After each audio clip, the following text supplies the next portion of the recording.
se não houver uma recuperação salarial, um investimento na recuperação na dignidade dos professores e de todos os profissionais da educação, né, tem que se recuperar a carreira.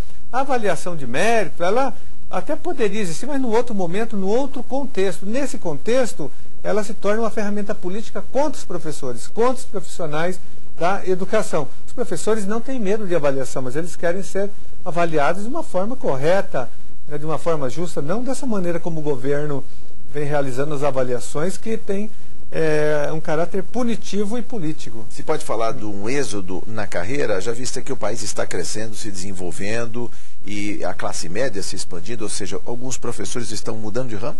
Sem dúvida, se nada for feito, se o governo não, se a sociedade brasileira, e sobretudo se o Estado não reagir em relação à construção de uma política de valorização do magistério no Brasil, nós vamos entrar num colapso dentro de alguns poucos anos. Isso já não acontece em algumas escolas? Eu digo da dificuldade de reposição de material, quando o professor sai de licença e não se consegue encontrar um outro para substituí-lo? Não, nós já temos esse problema aqui no estado de São Paulo, e essa questão é gravíssima. Nós temos muitas escolas sem professores, alunos que não tiveram aula durante 3, 4, 5 meses, porque não tem professor. Muitas vezes não tem nem a contratação do professor, porque está tendo uma evasão também. Ninguém mais quer ser professor no nosso país, no nosso Principalmente estado. nas franjas da cidade, nas bordas, nas periferias. Até porque também, e a gente está percebendo isso nos cursos de graduação, que formam para o magistério, há uma diminuição dos alunos, né?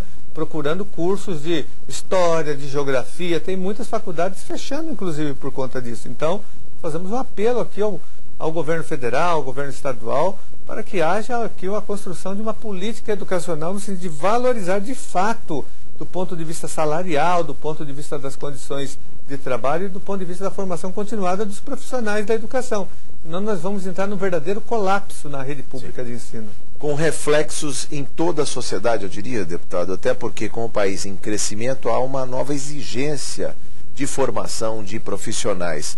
Isso quer dizer também, por exemplo, o caso de jovens e adultos que deveriam estar na escola e que tardiamente estão chegando às primeiras letras? E quando chegam, são impedidos de frequentar as escolas da rede municipal e da rede municipal. Nós estamos aqui com um problema sério. Até esses dias nós realizamos uma grande audiência pública aqui com mais de 700 alunos e professores, com denúncias gravíssimas de fechamento de salas de educação de jovens e adultos. Tanto a Prefeitura de São Paulo como o governo estadual estão fechando, estão impedindo que os alunos que não tiveram oportunidade de estudar em idade própria, tanto o ensino fundamental como o ensino médio, que esses alunos eles não estão tendo mais oportunidades. As escolas estão fechando os períodos da noite, né, salas estão sendo fechadas e novas salas estão sendo impedidas de serem abertas porque o governo não quer mais investir. Sob a alegação de quê? Custo? Não, dizendo que há uma diminuição da demanda e baixa procura, mas o governo não faz o Estado não faz a chamada pública juntamente com a Prefeitura, não há uma divulgação das matrículas. Quem vem fazendo divulgação de matrícula hoje de EJA, de Educação de Jovens e Adultos, é o próprio professor, que vai lá com um panfletinho que ele roda no mimeógrafo e leva na igreja, na feira, na padaria, na farmácia. É ele que divulga, mas é obrigação da Prefeitura fazer isso. O Estado tem que divulgar, dizendo quando que vai ter matrícula, cadastramento, a chamada pública. A obrigação está na LDB, na Lei da Educação, Jorge, a Lei 93, 94, obriga o poder público a fazer a chamada pública. Isso não vem acontecendo há muitos anos.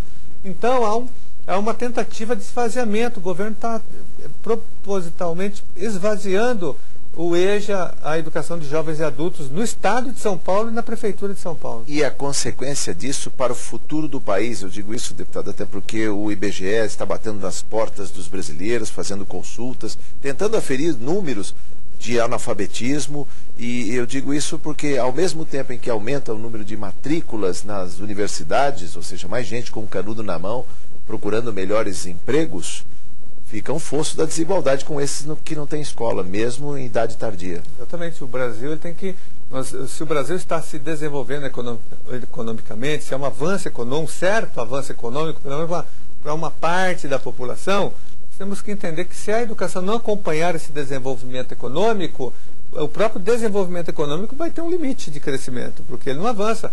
Hoje se fala muito no pré-sal, mas nós vamos precisar de mão de obra especializada para trabalhar, né, nessa área, e nós não temos, porque o nosso sistema educacional, além de não formar para a cidadania, que é a grande meta, o grande objetivo, o grande fim do sistema educacional brasileiro é formar para a cidadania. Sim. Né?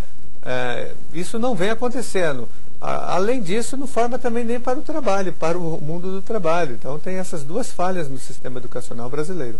Salvo raras exceções de escolas, professores que conseguem furar esse cerco, mas no geral isso não vem acontecendo. Voltando à competência desta Casa de Leis, que é aprovar o orçamento público, 140 bilhões para o ano que vem, como está a luta para melhor distribuição desses recursos? O senhor falou da questão da educação, o senhor também está muito vigilante com relação aos recursos que seguem para o Poder Judiciário, deputado? Nós estamos acompanhando, né, a discussão do orçamento aqui, que gira em torno de 140 bilhões, o orçamento para 2011, só que nós estamos mobilizados aqui porque o orçamento, a lei orçamentária que veio para a Assembleia Legislativa é uma lei totalmente antissocial e antidemocrática, porque não respeitou as sugestões, as emendas apresentadas pela sociedade, pelos deputados, né, e cortou em áreas estratégicas, né, como, por exemplo, na educação, na saúde pública,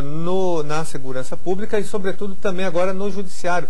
O judiciário teve um corte de 54%. Nós vamos 54%? Ter aí, nós vamos ter um apagão na justiça. Além de esse corte prejudicar criminosamente os servidores, os quase 50 mil servidores do judiciário, que estão sem reajuste salarial há muitos anos e dependem da aprovação desse orçamento, como foi enviado pelo TJ ao Executivo, para que haja o cumprimento de um acordo entre o TJ e as entidades representativas, porque eles poderão ser prejudicados, os servidores, se o orçamento for mantido com esse corte criminoso e assassino.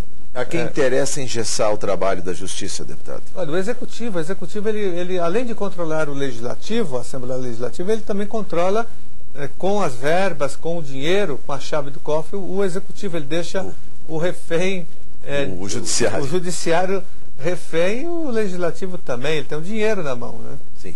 E como fica essa batalha para conquistar mais recursos para o Judiciário? O senhor falou na possibilidade até de um apagão no Judiciário. Já se viu esse ano greves imensas que duraram meses.